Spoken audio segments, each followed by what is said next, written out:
Hello and welcome to SAFC Fan TV Live. Back again with the first Sunday brunch of the season. Good to be back following last week's show. Joined on the panel tonight by Jacob Kirkbride. Jacob, how are you doing? Not too bad. What was that? Sorry, Wayne? How's your day been, mate? What you been up to? Yeah, not too bad. A relaxing day. Pretty hungover, I must admit. Ascot today, so just having a nice chilled one. The weather's pretty miserable as well, so just spending the day indoors today, mate. Did you have any winners yesterday?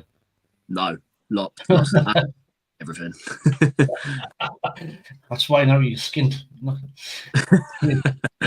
Also on the panel tonight is Jack Shields. Jack, how are you doing, mate? How's your day been? I'm good. Yeah, I'm good. Not too bad. Quiet day for me. Just stayed in, Sunday dinner, just chilling, really. Looking forward to a good hour talking about Sunderland. Plenty to talk about, as always. Aye, it should be an interesting one. Cheers, Jack. And also on the panel tonight, we've got a new face you might not have seen before. So we've got Mike, who you can see from Bulldog Fitness. So Mike, welcome to the show, mate. How's your day been? What you been up to? Thank you. Yeah, not bad. Spent half the day in traffic in North Wales, so took the kids to the beach there because obviously it's beach weather, and then came back and got stuck in traffic for 3 hours. Just made this in time. At least you got back in time. So you might have noticed that me, Jacob, and Jack have got our top on. As you know, like we mentioned last week, the channel's currently being sponsored by Tops, which is the old-fashioned football shirt company. They've kindly sponsored the channel this year. There is a discount code in the description below. It's SAFAN15. So if you go to the website, have a bit look around, they've got some great retro gear in, quite a bit of Sunderland stuff as well. Put that code in, you get a 15% discount as well. So have a nosy around there. Just before we get started and get into the main bit of the show, we're going to have a competition running this week. It's for members only. So if you're a member of the channel, again, there's a link in the description below. It costs you $1.99 a month, about 50 pence a week to join the channel. And we're going to have a members only competition. Watch out for a video that's going to be coming out later on this week from our very own Emma. Emma's won these tickets. She's going to just kindly donate them to the channel. So watch out for that video coming during the week, and then we'll be drawing the winner on Thursday's show. In the chat, David Joblin says, "Good evening, lads." Colin Major, hi, lads. Emma is on the chat there. We're very Emma. Evening all. Ian Curry, time's up, let's go. He's been waiting in anticipation there. Listen. The Mad Mistakes in there. Good evening, everybody. SAFC Fan TV and all. David, evening, and Ian Curry said, "Evening, lads." So, yesterday. So before we get into the main, a bit of the on the pitch stuff, I just wanted to touch on the off the pitch stuff. Like we spoke about last week, didn't seem to get any better yesterday. We got in the ground, about 2:10, and to be fair, we didn't get in without any issues. We were straight through. There wasn't much of a queue.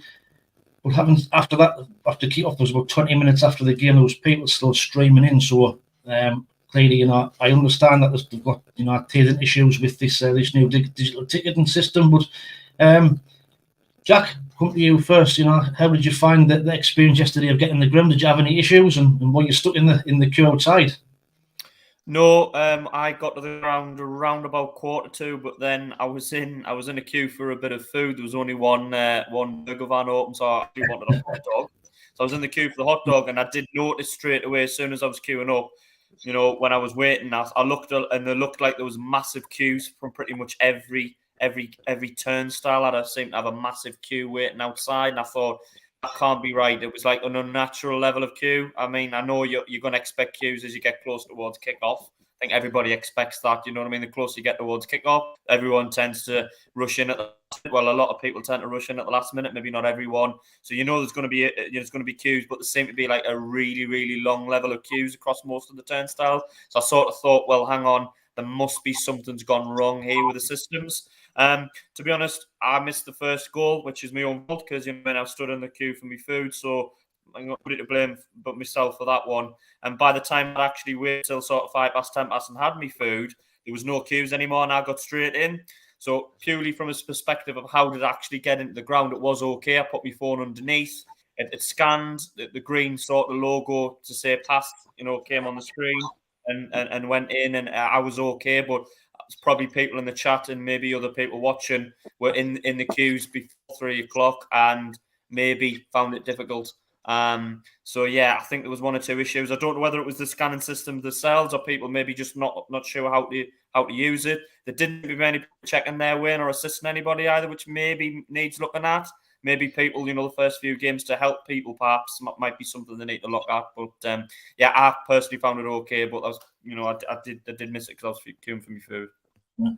I mean, in the turnstile we went in, there was actually somebody on there helping. I think they had some volunteers who they were asking. I think they asked for 10 volunteers. But it was on Friday, and like we were pretty much the same.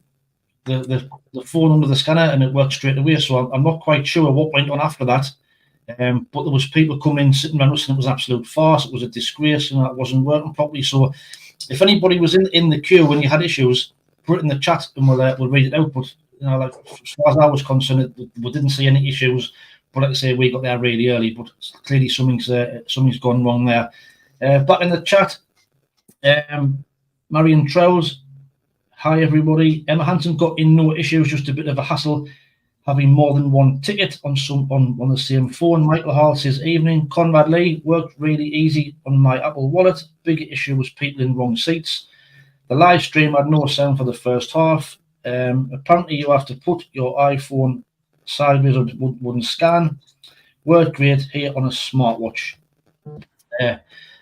So I think that also I'd heard there was, because the queues got that long in the end, they were letting people in for nothing. They were just letting them in the ground for nothing. So, again, if you're in the queue and that happened to you, let me know. Now, Jacob and I weren't at the match yesterday, but what's your thoughts of what's been happening off the pitch and this digital ticket system? Do you think it's a good thing or a bad thing? I think it's just right now like a lack of communication between the club and the fans, really, because obviously I know we're living sort of like a digital age now, for events, scanning your tickets on your phone going in. And I think it just wasn't really explained in the right way by the club. I think just in terms of, the communication at the moment between the club and the fan base in terms of, ticketing, merchandising, it's at an all-time low right now. And obviously something needs to be really done about it. And obviously it's worrying to know that there was problems yesterday, and we just hope that everything is put in place for that Ipswich game next Sunday. I mean, I have faith that it will be, but I think there's still issues that need to be addressed. Did you say you have to scan your phone like it has to be like a certain way round when you put it in? Well, all I did was just had my wallet open with the ticket on, and it just went under under the scanner, and it went green. But there's people saying that if you didn't have the phone a certain way, it wouldn't work. You had to put the phone sideways, and that. I mean, I don't know how if Android phone's different. Apple, I've got an Apple phone, so I'm not sure if Android phone is different. But my mistakes just sitting there in the chat. It worked great for him. Lots of people never even received the emails with the tickets. So it's like I say, I hope it gets better for next Sunday. I'm guessing just the message will be to get there really early and to avoid the kind of hassle. Yeah, Jack, you want in? I was just going to say on a sort of slight side issue with that. One thing I did think was poor from the club yesterday was the lack of sort of the lack of bars open inside ground. I went in and I was in the south stand. For some reason, they had the barriers up in the south stand and they were only letting one gate through. And that was actually a little bit dangerous, really. I think there's probably people that were in the south stand where I was. And if you can just imagine, basically it was like a gate, like a fence put up with like one door open and letting one person in at a time. Now, when you've got like so many people in the south stand, that wasn't great for getting, moving about in the concourse. And actually, they had 1 or 2 bars open throughout all of the south stand. Now, obviously, we're not expecting the whole of the bars to be open across the whole ground. That's why they've to manage resources. They've got a section of the ground open. I get that. But I still think, even for 10 or 12,000, however many was there, you know, the whole of the South Stand only have one bar open. The queues are ridiculous, you know what I mean? So I think that could have perhaps been managed a little bit better.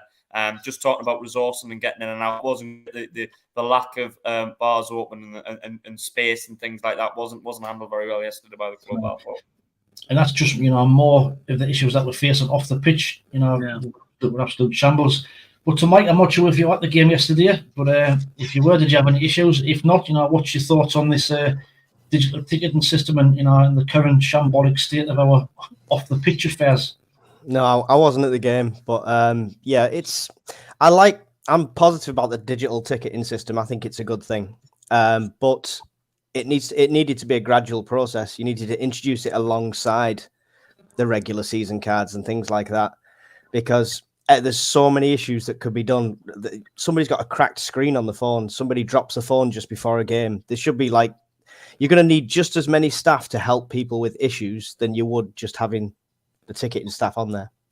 And as you gradually improve that process, you could slowly reduce that staff instead of just overnight losing all your staff and saying, right, okay, you all got to scan it. We might need some volunteers. That's it. You know, I really fear for next Sunday. You know, I just think it's going to end up being an absolute farce. But I hope not. I hope, you know, whatever the issues that they faced yesterday are kind of ironed out. Back in the chat, Andrew Duffy says, "Evening lads, what was the attendance yesterday? Was it big? I believe it was around about 11,500, I think." Brandon Lewis says, "Bring back Ahmad. United won't claim he is wasted there." Ian Curry, are they still doing the cards? If you mean season cards, only if you need them. You have to go to the stadium. David Water, club communication has been a shambles. Agreed. AJG says, once you outsource services, you lose control. Fair point. And you know, to continue on with the off the pitch shambles, I think Conrad was in the club shop yesterday, absolutely rammed. And again, that issues with the shirts online. They're sold out already. They kind of get a home top already. So you know, it's an absolute just disgrace how the club's getting run off the pitch. Jada, what's your thoughts on, you know, on the shirt situation? You know, do you think it could have been done any better? What could have been done, and why do you think that we always seem to massively underestimate what the sales are going to be? We've hit a snag at the moment now, Wayne. To be honest, something's gone wrong behind the scenes. Where I don't know how. What's really sad is that the fans have had to rely on platforms like this, like podcasts and obviously outlets on social media to get communication with the club and know really what's going on, because there's obviously people trying to get hold of the home shirt. It hasn't turned up. They've sold out of home shirts straight away. They're not in stock. And what summed it up massively was, I don't know if you saw the picture on Twitter where it was the away kit, but only I think about a stack of 10 shirts hung up, and then there was just empty spaces along that side of the shop when you first walk in on the left hand side. I think, yeah, that right now is where we're at, to be honest. And I think the club have just underestimated themselves in terms of, you know, preparing for a kit launch going into the new. But I don't understand it, man. I really don't. Something's clearly not right in that department, but it needs to be addressed quickly. And again, I mean, we were probably one of the last clubs to release the home strip as well. And just the planning is absolutely shocking. Mike, what's your thoughts on the whole, you know, shirt situation? You know, what could have been done better? I think they're doing the same thing as they're doing with the staff. I think they're underestimating the demand. They don't want to make too many losses, so they're underbuying things and they're understocking things, and it looks like it's all becoming about that bottom line. And regardless of what impact that has, Conrad said in the chat that it was an hour to get through the shop there, you know, so it seems like they've not got as much regard for the fan experience than they have for just the bottom line. But, you know, judged on the last couple, saying that the demand is clearly there. You know, they know if they get enough in, they will sell. So again, it's just more frustrations. Jack, what's your thoughts on the club shop and I know we touched on the shirt situation last week, but you know, again, yesterday it proved it still didn't get any better. Yeah, just what's already been said, really, Wayne, is my opinion. I think it's just really lack of understanding your fan base, not realising that, you know, we have a big fan base and a passionate fan base that are interested in, you know, spending money and getting the shirts for themselves and family members and everything. And really, you know, to satisfy demand, you want to overbuy and you know, you get everything ready extra rather than not. You know, you make sure you have supply and you make sure that the it's open, you know, the right hours, and you know, you go over the top, not cut it so shortly that you've not got enough, because then it just doesn't set a very good example, does it? You know what I mean, as a club of what we're trying to be and ultimately where we're going in the next few years. If we want to be a Premier League club, you know, we want to try and, you know, act the Premier League club off the pitch as well. Do you know what I mean? And at the minute, it smacks of like small club mentality and, you know, really unprofessional from elements within the club, and it doesn't look very good from a fan perspective, does it really, when we're having these problems? And if it was just one isolated incident, when you could sort of understand it, you could say, oh well, you know, the club's been brilliant, but it was just one thing. But it's like repeated over the summer now. Do you know what I mean? It's like 4 and 5 big things that the club have handled badly. It doesn't look very good. It's not great from a fan perspective, is it, when your own club's, you know, being managed this way?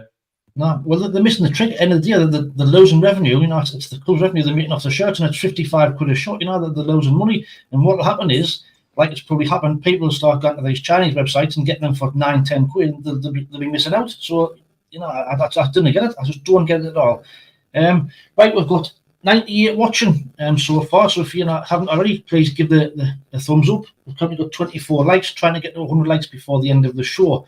But in the chat, David said, I went to get plastic season cards on Thursday and there was only one last on the desk. Again, just to read what we've been saying. Martin Taylor, the club must know how many shirts they sold last season and order accordingly for this one. Well, you would think so. Mark Wilkins has a quick point on the digital tickets. Once we all know how to use them, it'll be easy to get in. But that first game where people will need to be showed how to use them, it'll be chaos. So get there early. I think that's the message, is to get there early, and you know, hopefully it's not as bad as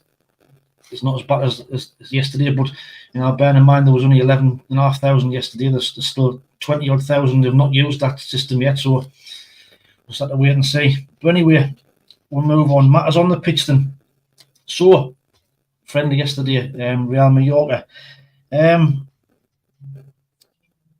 What was your thoughts on the starting lineup, Jack? Did you think it was pretty much a strong starting line? Do you think that'll be our starting lineup going into the season? Yeah, pretty close. I think the only one that wasn't there that maybe would be getting the starting 11 is probably Danny Barth. I think Danny Barth would be probably first choice. It wasn't there, but other than that, we're getting very, very close to where we would be probably next week against Ipswich. And yeah, I thought we played pretty well first half. We were definitely on top. We were the team that had more of the ball. We got the early goal, obviously. Great, another one from Hamia. I think as that's 3 goals he's got from pre-season, all headers, all really good movement on each of them. And yeah, people can say it was a header from a couple of yards out, but you've got to get in the right position. He timed it perfectly and got on the end of it. And really, we're a bit disappointed not to have another goal, really, I thought, because it was just the end product that was missing. I thought Bellingham, got ahead, got himself in really good positions 3 or 4 times, and maybe could have let the trigger go a little bit. You know what I mean? I was a bit frustrated.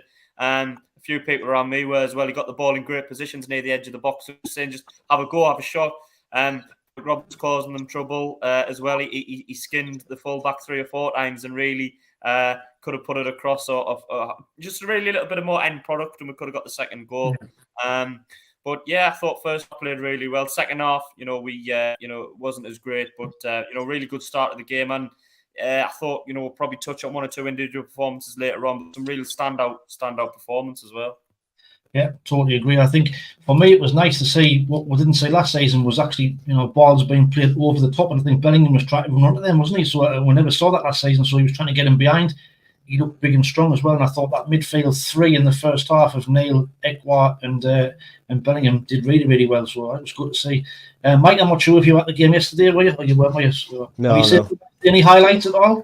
Yeah, well, I watched quite a few of the highlights and stuff like that. It was. I like the fact it was a decent test for us because, I mean, Mallorca, in comparison with who we've been playing pre-season, it was more of a standard. It was nice to see us perform against a team of that standard. And I think Ekwa is coming into his own every game I see him in. I think he's going to do brilliant this season, personally. I totally agree. Totally agree. Just welcome to you, Jacob, back in the chat. Ian Barron, good evening, everyone watching. Hope you are well and hope have a good weekend. It's your favourite Darlington FC fan back. Have liked as normal. My mistake is if Danny Bat doesn't start against Hartlepool, does that mean he's off? Well, I think it's came out today. Blackburn have actually they've shelved interest in him. I think it's all gone quiet, so I think they've stopped that. So maybe he's not. Anthony says Elise is still injured. Yes, he is. He's not going to be back for quite a while. AJJ says the attendance numbers should be correct using the digital system for entry. Jacob, I know you weren't at the game yesterday, but I'm guessing you've managed to catch up on the highlights. So, first starting lineup and first half performance from what you saw. Yeah, good overall effective display from the lads yesterday, Wayne. I think it's the way we like to play. I think going into the start of the season, starting to click into place, like you mentioned, balls over the top, and using the physicality of Hamir up top, because he was watching the highlights back. He also did very well bringing people into play as well, letting people run beyond him. But his overall presence in the penalty area, it's going to be tough for any defender that's going to be marking him in the first few games of the season. And young lad as well, great potential, and he's been one of the standout performers this pre-season. But Pierre Ekwa in the middle of the park, class once again. He's going to be a real asset to the squad this season, particularly playing alongside Bellingham and Dan Neil. I think that midfield three will be the midfield three that will start the Ipswich game for me. It's just all dependent on what he's going to do, particularly at centre half. Will he give the Australian lads, was it Triantis, a start alongside, is it Ballard? That depends if Danny Bart's off, or up front. We still don't know whether Clark or Roberts are going to be here beyond the transfer window. So could he be preparing for plan B in that department? Obviously, you look at the subs who came on. Chris Rigg got a few minutes yesterday. Abdul Bar, Lahaji, Benete. Was it Bennett? I should say rather than Benete. We've had this debate so many times. But good performance. But then again, like so many pre-seasons Wayne we've had over the years, you just can't tell. You can't. For example, take the pre-season we had under David Moyes. We looked really promising in that. I think we beat Borussia Dortmund during that pre-season, and it turned out to be one of the worst seasons ever afterwards. And obviously the Asia tour as well under Paolo Di Canio. But we started the season poorly, so it's mainly just for match fitness, and the team gelling together, and all the talking, all the preparation is going to stop leading up to the Ipswich game next Sunday. And let's hope we start the season with 3 points next week. Right. Fingers crossed. Just on Emma, I'm not sure if you have seen. I mean, in the last few interviews what Tony Mowbray's done, he's kind of alluded to the fact that Emma needs to get up to speed, and he needs to work on his fitness. Now, considering to the full pre-season, I just found them comments quite strange. For me yesterday, he worked his socks off, but whether he hasn't been put there in training. But Jack, what do you make of them comments? That if you've heard them, that Tony Mowbray thinks that he needs to get up to speed and needs to work out the English game, really. Yeah, surprised me, because I thought he looked like one of the ones that was actually really, really sharp yesterday. I thought the only couple that I spotted that didn't look 100%, and this wasn't saying that they had poor games, because I thought both of them actually had a decent game. It was Shirkin and Ballard. I thought looked a little bit just not. As I say, I'm not saying they had a bad game by any stretch of the imagination. I just felt they didn't look 100% once or twice in the match sharpness. Looked like they're still building towards it. But with Hamir, I thought he looked really, really sharp. I thought he pressed from the front. He held the ball up well. He got involved with attacks. He obviously, as I mentioned, he battled against defenders, as Jacob's touched on. He's going to be a physical presence. I think we scored some great goals last season, but we were sort of forced to play a certain way, weren't we? Because we didn't have a striker. We had to build from the back, and we ended up scoring some fantastic goals. But you have to have different dimensions to your play, which is what I think Amir is going to give us. So I was a bit surprised, but all I can say is if that's him at 60, 70%, I can't wait to see him get it at 100%, because he's going to be excellent. I think it might just be a motivational thing, Wayne. He might just be saying it just to give him a kick on the backside and make him try even harder. And it's working, because he's got 3 in pre-season. So yeah, it might be a little trick being played by Tony Mowbray. good piece of man management. Right? So yeah, I agree. I thought he was absolutely tremendous first half. I thought he a real threat. Like I said, he took even though he's on the goal line, but he's still going to get there. Pulled off his marker. So fair play to him. Mike, what's your thoughts on those comments from Tony Mowbray? A bit strange. Yeah, unusual. Pretty much the same as what was just said there. I was in the same sort of mindset. Is he doing this to motivate him, or is he pre-setting fan expectations before the season? Because as you say, we've sometimes had a great pre-season, and then you go into the season, it's all different. So I don't know if that's him managing us or managing him. But both managing both our expectations. Do you think? Maybe. Jacob, what's your thoughts on those comments from Tony Mowbray about him here? Like what Jack said, if this is him at only at like 60-70%, God knows what he's going to be like when he's fully up to speed. But from what I've seen, so far, there's not really much to complain about, if I'm brutally honest. I mean, he might be referring to he signed on the back of a bad injury that he had towards the end of his time at Benfica. So I'm not quite sure. I need to look up on that one. But yeah, overall, I mean, considering he's a young lad as well, the early stages of his career, the confidence he's showing right now, if he takes that into the start of the season, just who knows, what sort of goal scoring run he can go on.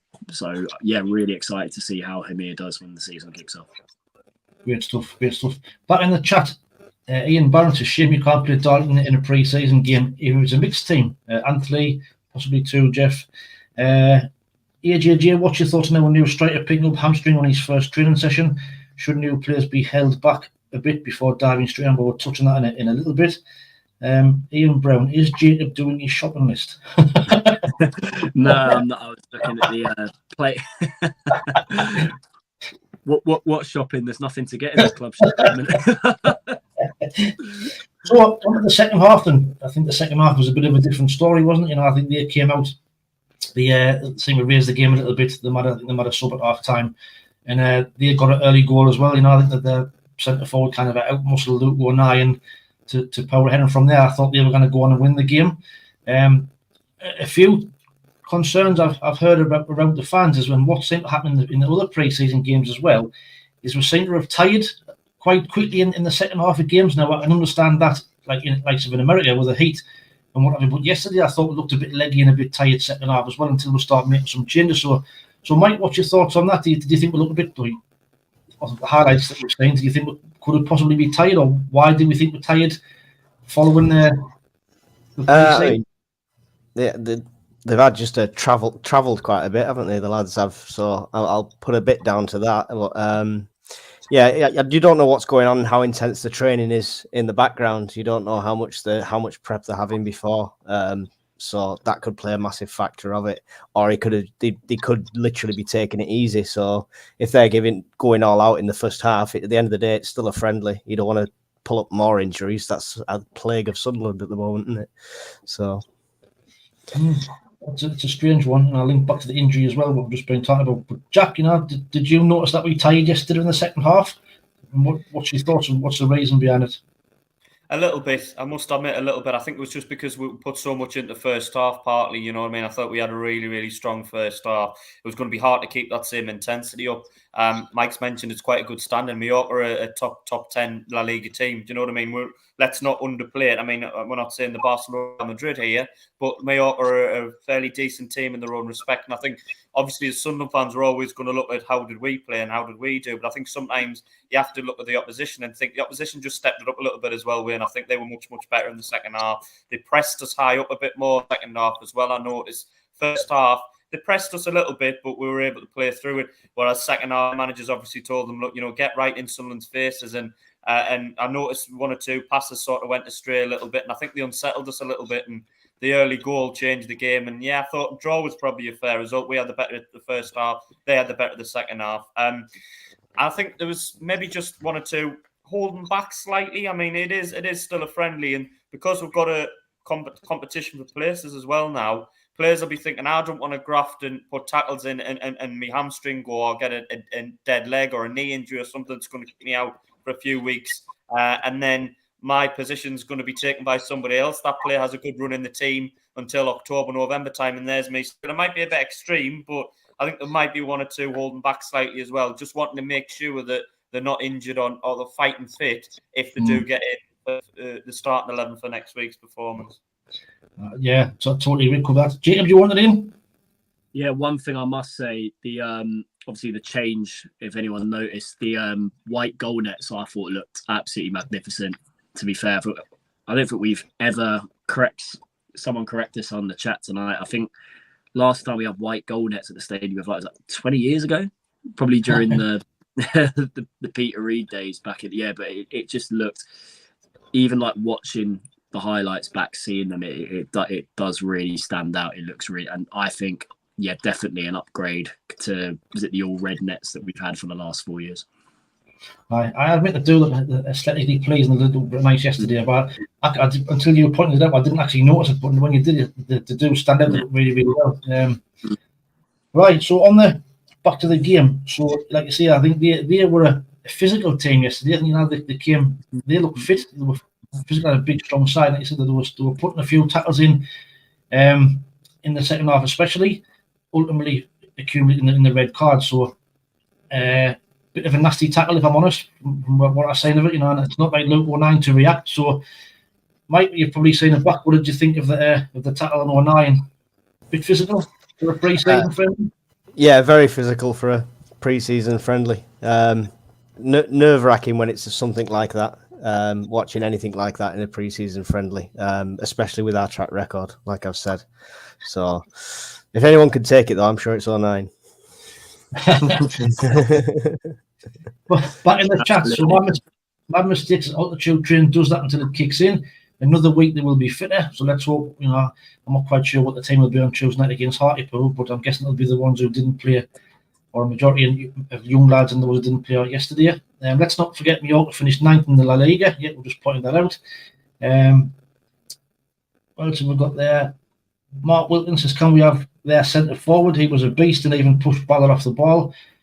I was impressed with him yesterday, man. That number 7 for them. He was a decent player. A bit of a whinge of mind, but he had a decent game and he's a bit strong and physical. Jack, what's your thoughts on the red card? Could it be a nasty one for 09, couldn't it? I thought it was an absolutely disgraceful tackle, to be fair, Wayne. I thought, you know, any comment can't give it justice. I think what had happened is a couple of minutes before, 09 had sort of fended one of their players off, and he'd gone down as if he'd been shot in the face, which was it. They did it 4 or 5 times across the game, and I think it's something that European teams do more than English teams. They are very cynical. They do try and con the ref, do try and drop down injured and play out quite a lot. So I think 09 had fended somebody off, and he didn't genuinely swing an elbow. Whether or not that was the same lad, whether or not it was his mate, 09 went in for a strong tackle and a fair tackle and got the ball, and then the lads ran behind him, and it was a cowardly tackle. He just booted him back in the back of the leg, really. Luke 09 wasn't looking nowhere near the ball. It was a horrendous tackle. And if Luke 09 has his leg planted or his legs in a different angle, that could have caused a real problem. It might be, I hate to use hyperbolic language, but it could have ended his career. Do you know what I mean? It could have finished his career off. And I've been critical of Luke 09 in this podcast, but one thing I think he showed was an excellent amount of discipline. Because in a pre-season game, he might have just thought, I'm just going to swing for him. Do you know what I mean? Yeah. And get a red. But and I don't think too many would have blamed it, to be fair. A lot of the South Stand probably would have egged him on to do because it was that bad of a tackle. But he did show good restraint. He was sort of physical, but he didn't go over the top. Do you know what I mean? He didn't punch out, or he didn't punch out or anything.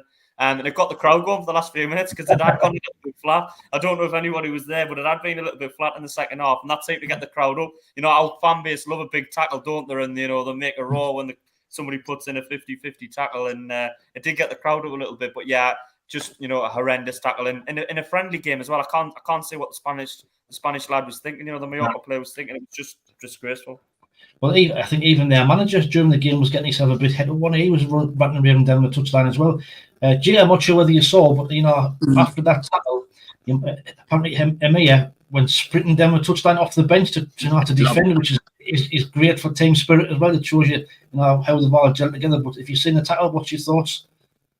Yeah, the tackle, like what Jack said, it was a disgusting challenge. For a pre-season, I know obviously you've got to show a bit of fight and passion, obviously to prove your worth a place in the starting 11 at the beginning of the season. But there's a fine line. Come on, how it was such a bad challenge on Luke 09, and obviously he done like very well. Obviously, he had the protection from his teammates to not like overreact in the situation. Obviously, it was both sets of players were getting involved. What I loved also was Patterson sprinting from one end of the pitch to the other corner to like join the melee and try and get it sorted out. But obviously, straight the referee, no hesitation, sent him off straight away. And Luke O'Nien, in the thick of it, done well to compose himself. To be fair, obviously, I know he had the help of his teammates around him, but yeah, shocking challenge. Like what Jack said, it could have easily put him out for the foreseeable future with a really bad, reckless tackle like that. But thankfully, it didn't. And obviously, Luke O'Nien, he's fit and ready for the start of the season now.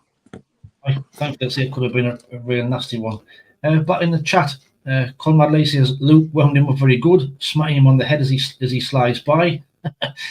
Mark Wilkins says crazy corner season tickets usually sold out in, but you never know. I think I was asking for an earlier question. Conrad Lacey says loads of people missed Luke hitting before the tackle. Peter Harvey says Emir will score goals for us. I hope Bat and Clark don't leave. What does the panel think about coming the season? Let us Macklins be optimistic and keep positive, hoping for a top 2 position. Emma says, I'm a little worried about Luke this season. He's got the pure passion. Just don't want him to become a cat and mole and get booked all the time. Right, there's 103 people watching, 48 likes. If you haven't already, please smash that thumbs up. I'm trying to get to 100 likes before the show. On to the substitutions, so the subs kind of give us kind of a way back in the game. I think they're kind of freshening things up a little bit. So, now, what was your thought on the subs who came on? So we had, I think, Rig, Lahaji, Barr, Triantis, Huggins, and Benetia came on. So, Jack, what was your thoughts on the subs? And does any of the subs stand out to state a claim for next week when they came on?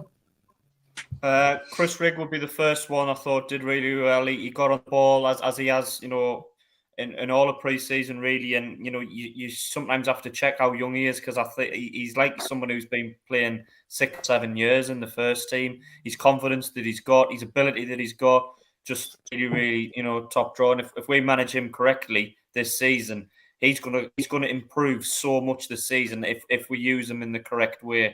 I thought he was excellent. Triantis, I thought, did quite well when he come on. I was interested to see how well he did, and he looked better on the ball than I thought he was going to be, because you see the size of him, you think he's going to be a big defender. He's, you emphasise his physical nature, but I was interested to see how well he did on the ball, and he looked really, really comfortable. I felt on the ball, he felt like he could receive it in different positions. Wasn't under pressure when they were pressing him. The strikers were pressing him. He comfortably got rid of the ball on 2 or 3 occasions when it might have been a bit difficult. I thought Benetia he made a few decent runs, as does Lahaji, when they came on. I think the only Huggins was one of those that I thought might, need a little bit more fitness but he hasn't played many games, so I can forgive him for that. He hasn't played many games at all in the last few years, has he? A handful of games. So he looked like somebody that could maybe benefit from having a few more games. Have I missed anyone? Barr? I can't really recall Barr doing much wrong or right, to be honest. So, I thought, pretty good from the subs, to be fair, and, interesting to see how well they do. Good point. I'm on the Haji. I'm still not convinced. I just think I know we haven't seen much of him, but to me, he seems a little bit lightweight. I'm not sure if he's kind of getting to grips with the physicality of the English game. He kind of guns down to looks for the free kick. But and I tell you, days, but I'm just not sure or not convinced he's gonna make it. I mean, he's been linked with the move abroad as well, hasn't he? So with him, I'm not too sure. With Rig, I thought brilliant. I think he beat about 3 or 4 players, didn't he, at one point in the second half, and then got fouled. I think he's going to be pushing for the first team place this season. I really, really do. Barr, he did a couple of nice runs, but apart from that, didn't really do too much. Like you, Jack Triantis, I thought looked really, really good. He looked calm on the ball and didn't out of place at all for his first game. So really, really, really good. Mike, I'm not sure how much you've seen of the subs, but what's your thoughts? I mean, I can't disagree with any of it. Only saw the highlights and stuff like that, but I saw Riggs run. Riggs doing well every time he's coming on. He's definitely going to be battling for a starting position all the time. That's what you get when you get like young lads coming in, homegrown. They've got that passion already in there. They want the ball. They want to get through. They want to make, they want to please the fans. I did see a bit of Barr in the highlights towards the end. He does still look threatening with the ball. So, we don't know how much they're holding back in these friendlies. So I didn't see much of the others. Triantis did. He looked like an experienced player, which is probably a lot of what we need recently. So he looked very comfortable on it, like everyone says. Do you think with Barr that we didn't know what his true position is yet? He seems to have been played in a few different places and he's never managed to hold one down. So do you think we're still trying to find where he should be playing, or because he kind of played left wing when he came on yesterday? Yeah, I don't think he's found like a true spot at the moment. I think he'll always be an impact player coming on from the bench and playing where you need him more than anything else. I can't see who he would kick out of a first team lineup at the moment. No, probably a good shout. You're probably right. He's probably not near the first team starting spot yet, but hopefully maybe he's a loan move, or we'll see. He's got the strength, power, and his speed to be an impact coming on 10 minutes towards the end. Nobody expecting the pace, That's the kind of player I see him as. Jay, I want to give you a different question. So, based on obviously the subs that came on yesterday, we didn't see the likes of Pritchard, Gooch, and Danny Batt. Were you surprised that we didn't see them yesterday? Yeah, but I mean, obviously, Tony Mowbray, he would have taken that opportunity to give other lads a run out, which I think that's the whole purpose of pre-season. Everyone needs to get a lot of minutes, in order to get match fitness up for the start of the season. Obviously, you have to use your squad to full effect in the preparation, in the build up to the season during the pre-season matches. But yeah, obviously with the sub, it was a good opportunity for the subs that did come on to impress. And obviously we touched on there, Chris Rigg. His confidence is growing in every game that he's playing in, and his link up play with the attack, the creativity that he's showing in the final third at the minute is a joy to see. And obviously any Sunderland fan is going to take well to a homegrown lad coming through and obviously building in confidence week in, week out. And we got that. And obviously good to see the likes of obviously Barr, Benetti, Triantis get minutes as well yesterday. Even obviously Lahadji came on for a bit as well. Obviously there's been talk that he could potentially go out on loan, but then again, Lahadji, it's hard to judge when we haven't really seen too much of him from when he signed in January last season up until now. He could earn his place in the side if he shows effective performances coming off the bench. But yeah, it was over the course of pre-season, Tony Mowbray, he's used the squad pretty well. So yeah, not any complaints from me at all, really. Cool, good stuff. Back in the chat, Ian Barron, you won't be playing the next pre-season. Mark Williams has got the price there for the southwest corner. Conrad Laces Chris Rigg sent 4 their place to the shops. Alan Robinson says, "Hi lads, good to be back. Hope Darlow have a good season, Ian. What do you think about the new Darlow United?" So, based on what we've seen, over pre-season and more so yesterday, what do you think? I was still lacking transfer-wise. We've touched on the likes of the new lad being injured, whether he would have been near the first team or not. It's tough. We're still lacking in certain places. But what would be your starting lineup against Ipswich based on what you've seen over pre-season? Jack, I'll come to you first for that one. Well, as I touched on earlier in the show, Wayne, I think yesterday's starting 11 we're nearly there, in my opinion. I think if you take Luke O'Nien out and maybe put Danny Bath in, I think we're going to be very, very close to that starting 11. I think it's going to be a 4-2-3-1. Patterson in goal, Hume right back, Cirkin left back, Bath Ballard centre backs. I think you're going to have 2 holding midfield players. Definitely Ekwa is one of them. And then you're probably going to have someone who's a bit better on the ball, maybe a Dan Neil alongside him.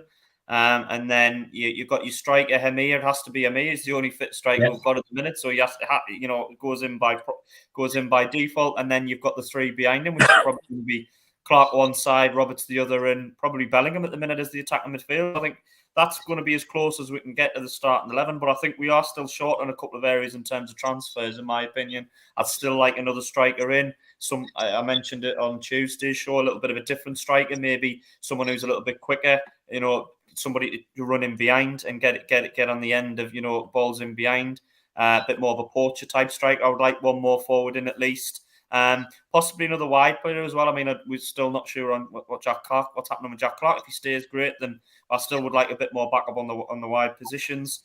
And did I say backup goalkeeper as well? Probably, maybe another backup goalkeeper. So there's at least 3. I still think we've got work to do in the transfer window. Yeah, big star. I think I'll probably agree with you, Jack. The only thing I think he might do is I'm not sure how much fit Cirkin is. He might be tempted to put Gooch back in there for the first game. I'm not sure. I think he took a bit of a knock and all yesterday, didn't he, before he went off? So I'm not sure how fit, but I think that would probably be, like you said, maybe it's Triantis or Bat for that centre half spot. But the rest of the team, I would 100% agree. Jacob, you wanted in? Yeah, based on what Jack was saying in terms of a backup goalkeeper, I don't know whether that deal for the lad from Man United's fallen through, because wasn't he meant to sign on the same day as Mienda and Dak? I think they're waiting for him to come back from America. He's just, I'm not sure if they're back from the US tour, but I think they were waiting for him to come back from that US tour. I'm not sure when they're back. But apparently the deal is pretty much done, I think. Yeah, I think it's more than likely he'll be coming in now. But I've heard good things from what I've been told from Man United connections. He's a bright, great, talented young keeper to have, and to have him as our number 2. Obviously, good if anything does happen to Patterson. What's your thoughts on, like the same question was said, Jack? What's your thoughts on, based on what you're saying? Would you agree with Jack? Would that be a starting lineup for next week? Would you change anything? Yeah, pretty much. I mean, to be honest, in terms of, if you look at the side he put out yesterday, there doesn't really need to be much change to it. I think it could be potentially a 4-3-3, where obviously I think the midfield will be Ekwa, Neil and Bellingham. And I think that's probably the best front 3 we can go with right now, in Semedo as the main forward, Clark on one side, Roberts on the other. I think it's just what you'll do at the back. Will he go with obviously Cirkin, or potentially Gooch coming back? Who knows? Will he keep 09 as a centre half, or bring Triantis and Bart in, or potentially even move 09 to fullback? Who knows? But right now, I think it's not a bad problem to have for Tony Mowbray, the selection on that front. But I think, back to obviously what we were saying about transfers, I do agree with Jack. I think we do need another striker in, potentially a winger and a fullback as well. Obviously, we saw with the injury that happened to Jay Matete, I think getting Bradley Dack in was the right time for that. But I think that potentially could mean that maybe Pritchard's going, because I just feel we won't, at least one central midfielder will be off, considering we've got Dack in now with his attacking players in that position, creative midfielders, Pritchard, Chris Rigg, and obviously Bradley Dack. I think it looks like for me that Pritchard will be the one that will be going. Yeah, and that's why I kind of touched on why he didn't give him a game yesterday. Jack, did you want in there? Yeah, I was just going to say it was still somewhat of a forgotten man, Elliot Embleton. Do you know what I mean? He seems to have, I sometimes forget about him even being a Sunderland player. He's been out that long. I don't know what's going to happen with him. I mean, I know he's still working his way up to fitness at the minute, isn't he? I mean, I know he's not, he's not close to the first team, but he's still somebody that, is still contracted to the club. And I always forget about him. When we were talking about our squads, I was like, oh yeah, Embleton, do you know what I mean? He's someone that sort of goes under the radar. But I agree with Jacob. I think if you've got, you don't want to have, if you've got Bellingham as a sort of centre mid, attacking mid, you've got signed Bradley Dack, and you know what I mean. You don't want to leave yourselves. You don't want to have 5 players for the one position. So it wouldn't surprise us if one did go, maybe even on loan or something like that. Do you know what I mean? Just to free up a space. You've got to manage your squad right as well. You don't have too many unhappy players, do you? You know what I mean? You've got to manage your squad. I'd say probably Tony Mowbray has probably made them choices from what he's saying based on pre-season. Mike, what's your thoughts to where we're lacking? Striker, of course. constantly plagued with injury. That's not going to help. So I assume Stuart's back at some point this season, or if he's even got a contract, at that point. We don't know, still don't know what's going on there. I'm surprised Pritchard is on the out, because like last season, the season before last, and the last couple of seasons, he's been one of my favourite players, to be fair. I think he's a really, really good impact player. So but like I say, we've got an abundance of people. I'm not sure. Bradley Dack, I like to see players come in that's got the experience, and I think that's what we're missing. They mentioned on the stream the other day that we lack that kind of Cataball character, that kind of leader in there. So I don't know if that's a role he could fill. I know he didn't score loads or make massive impacts in his last season, but it'd be interesting to see where he fits in, if he's coming in as a player or just as a backup. Or I think he's coming to play. I think I've seen Tony Mowbray has come today to say that he can't believe we're getting a player of his quality on a free transfer. So, if we can get him back to his pre-injury days, I think what a signing we'll have, and time will tell if he can get back to them levels. Back in the chat, Michael Bramley says, always remember that Sunderland Football Club is part of history, was once the richest and best club over any team who won the title. Whatever happens, we will always be loved, no matter what. However, Ian Curry says there's been no official offers for Clark or Stewart. David Keir Bishop signing next week after the Man United tour of USA. My mistake is I don't think it's up to Mowbray. Speakman will decide who goes. People forget how much power Speakman has. Probably a good shout. Yeah, probably a good shout. Right, 108 people watching and 60 likes. So please, smash that thumbs up button, trying to get to 100 before we end the show.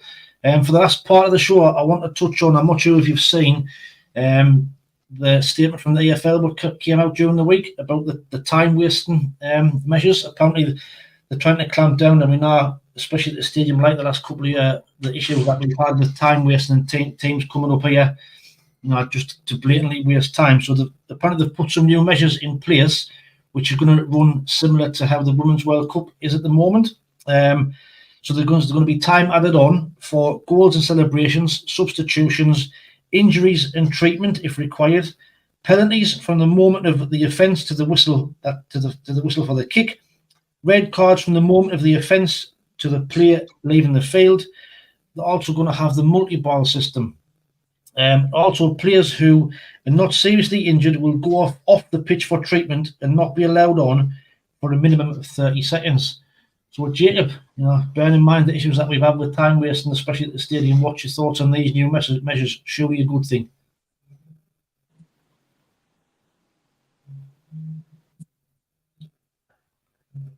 Did you get? Sorry, my connection dropped a bit there.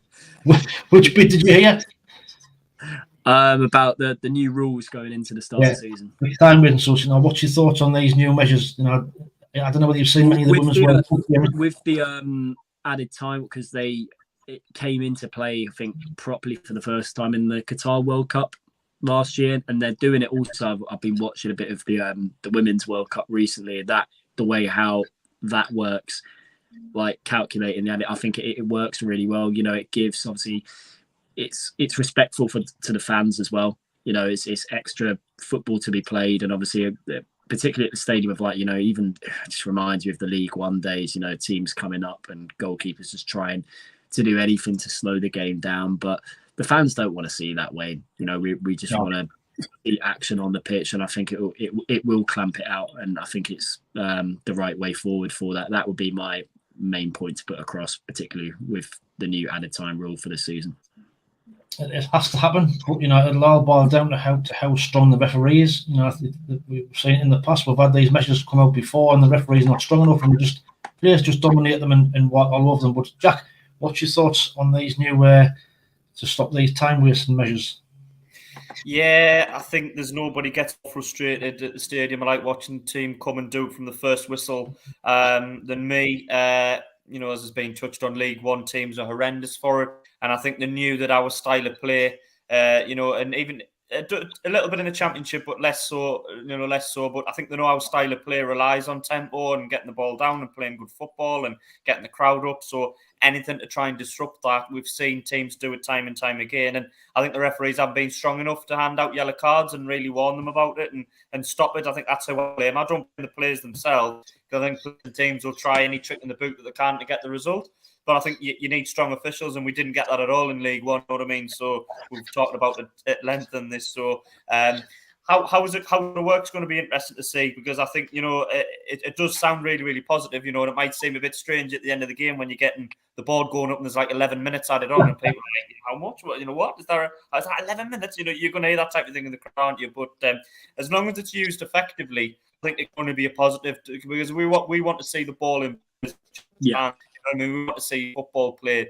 We don't want to go to the game to see players, injured and taking 2 minutes to get off the field and everything, and it just spoils the game as a from a viewing perspective as well. So it can only be a positive. I don't know. There'll still be probably balls that the players will try to exploit their way, and that's the only thing. Whichever way it is, players will try and find some sort of loophole to make sure that there's time wasting goes on. You just hope the officials are strong enough to be wise to it and hopefully stop it as quickly as they can. But yeah, it can only be a positive, I think. That's it. I totally agree. Like I say, I think, like I said before, I think it's going to totally boil down to how strong these referees are, and time will tell, I suppose. But for me, it's a positive. It has to happen. Had to come. The last 2 or 3 seasons have been really, really frustrating. Might be a different story if you're winning 1-0 and hanging on, and we say 12 minutes. Might be a little bit of a different story. But Mike, what's your thoughts on these new time wasting? Well, my first thought was sheer panic, because I saw a multi-ball system, and I remembered an old World Cup Budweiser advert, added time multi-ball. They all flew in. I thought, we can't get to that stage. But yeah, I worry. I wonder how much discretion there is on this, because if you're in a 4-all game, there's been 4 goals, 4 sets of celebrations, plus substitutions, plus injuries. Is there an upper cap on that? Are they going to play another half an hour of football on the end? So what's the discretion on that, and is it just purely based on a rough estimate? So that's interesting. It will be interesting to see how it works in real life. It's all right on a 1-0 game and you're playing a decent team, but if you end up with a complete goal glut and then injuries galore, it were 20 minutes at the end of a game. I think in the Qatar World Cup we did see some crazy times, didn't we? There was some like 18, 90 minutes at the end of some games, which is. But if teams are going to be prepared to do that, then we'll just have to wait and see how it pans out. Can the backroom staff be afford to pay the 20-minute extra to stay on? You've got to worry about that as well. The only thing I was going to say is on a slight negative. I said it can only be a positive thing, but if you are genuinely injured, then it is going to be a bit unfair that you have to go off for 30 seconds. You know what I mean? I know that's been done to stop time wasting, and I get that, and that's a good thing. But if you are genuinely injured and you were genuinely injured, but you could then get back on quickly, it is going to be frustrating to have to wait 25, 30 seconds and then come back on, because your team might be actually in a worse position when you come back on the field because you're down to 10. So there's no perfect scenario. You know what I mean? We just hope. I think there's going to be more positives than negatives, but it's just all about how it's implemented. And you hope it's implemented on the right way. That's it. I mean, that's always a rule that's bamboozled me. If you're genuinely injured and you can't get back on the pitch early, your team's being penalised for your being injured of a bad tackle. So I can see what you mean that way. It's a strange one, but I see no doubt it'll take time to get used to. Right, we're almost out of time. So just to recap on the competition that we touched on at the start of the show, it's for members only. There's going to be a video coming out on the channel, which only members will see. To enter the competition, you just need to submit a comment on that video. You just need to submit a question. It can be to anybody on the panel, could be us in general. We'll pick that out on Thursday. We'll read it out live, and then Emma's going to pick a winner live on the show on Thursday. But just maybe you must be a member. It's $1.99 to become a member. The link's in the description below. And like I say, keep an eye on the channel for that video coming out later on in the week. Back in the chat just before we go, SAFC Fan TV said it'll stop people leaving early. Rabbitman39 says, good evening, lads. Ipswich fan here. Looking forward to the game Sunday. Great to be back in the Championship. All right, welcome back. First time since 2019, or 2019, I believe. So hopefully we'll get a good game on Sunday. So just before we go, like I say, we're sponsored by Toffs as well. So again, link in the description below. Head over to the website where they've got some great retro stuff. Quite a bit of Sunderland stuff as well. Discount, 15% discount available for Sunderland fans. The code's SAFEN15. So don't forget to head over there and have a look at the website. But that's it for tonight. Thanks to everybody who's tuned in. We've currently got 92 watching and 72 likes. So if you quickly smash that like button before we head off, and we'll be back again on Thursday. So Mike, thanks for joining. Do you want to say goodbye to everybody? Yeah, appreciate you having me. It was fun. Good stuff. Well done, Jacob. Thanks for being on the show, mate. Appreciate it. Do you want to say goodbye to everybody? Have a good week, guys, and as I always say, keep the faith. Well done. And last but not least, Jack, thanks for your comments, mate. Always greatly appreciated. Well done. Say goodbye. Yeah, no bother. My pleasure. I always enjoy coming on talking about Sunderland. And I hope everyone thanks for everyone for watching. I hope everyone has a good week, as Jacob touched on, and see everybody later, lads and lads. Great stuff. So like I say, thanks for watching. We'll be back on Thursday, looking ahead to the game against Ipswich, and probably reviewing the Hartlepool friendly during the week. But until the next one, thanks for watching. We'll see you later. Ta-da.